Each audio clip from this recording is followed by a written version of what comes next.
سعد محترم، ماہ رمضان میں صلاۃ وطر کے احکامات بیان فرمائیں۔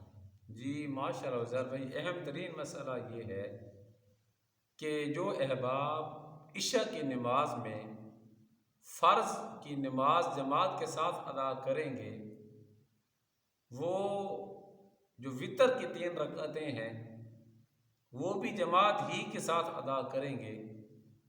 لیکن اگر کسی شخص کے فرض جماعت سے رہ گئے، اب اس کے لیے بہتر یہ ہے کہ وہ وطر بھی الگ ادا کرے۔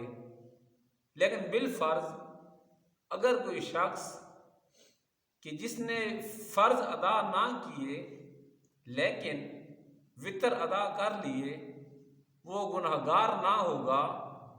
لیکن جو اولا ہے، بہتر ہے اس کے لیے، وہ یہ ہے کہ اگر ہمارے فرض جماعت سے رہ جائیں تو ہم وطر بھی الگ سے ادا کریں۔